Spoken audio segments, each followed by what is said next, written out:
let's talk about actual sports here. The question I got for both of y'all, man, and this is I'm really interested in both of y'all opinion on this because I'm currently watching the World Series documentary that's on Apple TV.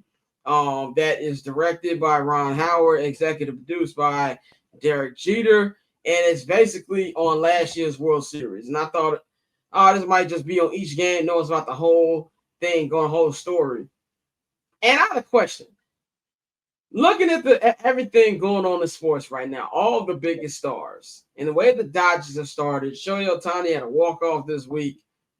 Is Shohei Ohtani the biggest player? I said, well, not the biggest and the best. Is he the best player in sports right now? Like when it comes to marketability, we always talk about baseball players don't really reach up with the NBA players. But I kind of feel like Shohei is the rare combo of a baseball player who may be the best in professional sports in America, at least, and also one of the biggest. Courtney, what's your take on that? I mean, yeah, if that's like the only parameters in terms of what, just like marketability, is that marketability? And just as a player, is he the best player in sports right now? Like, is he the most must watch right now in sports? Okay, so for me, there's a difference between the best athlete and a must watch athlete. I absolutely think Shohei Ohtani is must watch television. I am not. And I'm a big fan. I don't know if I'm there yet to say I think he's the best athlete in sports yet. Just because I personally would want to see, I mean, if we're going to like crown this one particular baseball player, I need to see him on the mound more often in rarefied form, you know? Like for me, and we just saw the story in the media, right, about Mookie Betts. Mookie Betts, you know, when they were talking about on the team, oh, who do you think is the best? Mookie said, me. I'm the best athlete on this team. And I think he's absolutely right. We saw Mookie transition from right field into shortstop without skipping a fucking beat. Yeah, well, he skipped the beat a couple days ago. And then he made up for it. So, you know, but I'm just saying, we watched him transition from playing, you know, two incredibly difficult positions, right field and then shortstop. He slotted in there seamlessly for the most part. So, like, for me, that's an elite athlete when you can play two roles in a high-level organization at the top. Like, it doesn't get better than that for me. Now, if Ohtani gets back on the mound and he's fucking shoving sub-3 ERA, then I will revisit this conversation. Pardon me. But until then, I think Mookie Betts still edges it out for me.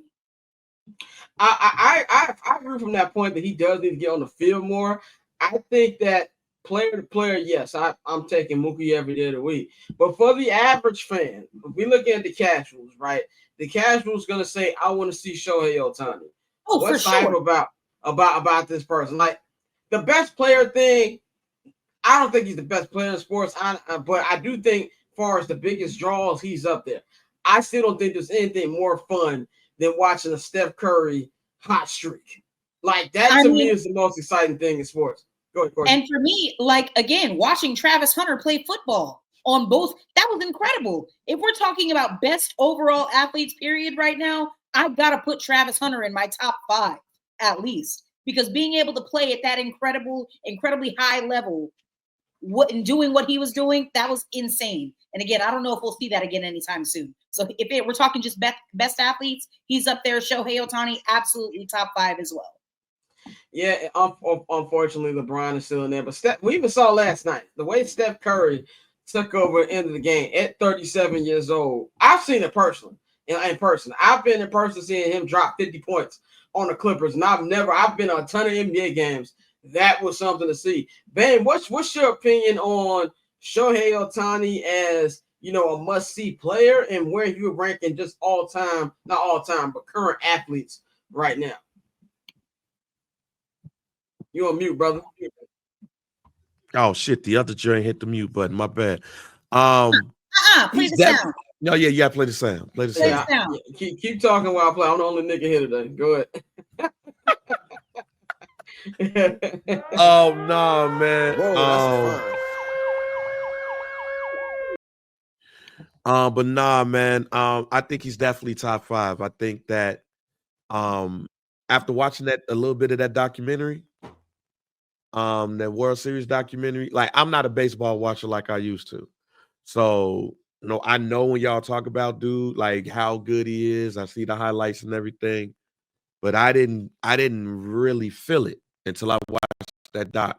And I was like, oh, damn.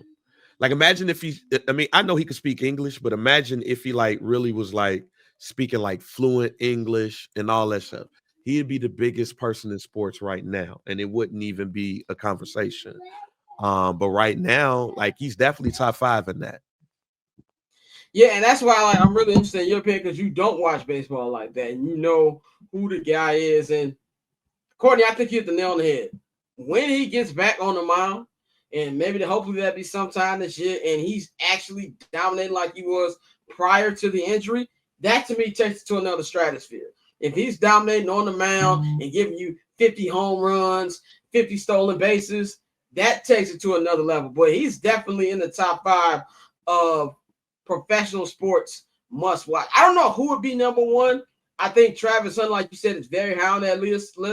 And I hope everybody enjoyed it because I don't think he's going to play 2 positions in the pros. But what he was doing at Colorado was amazing, and I'm glad he won the Heisman for LeBron.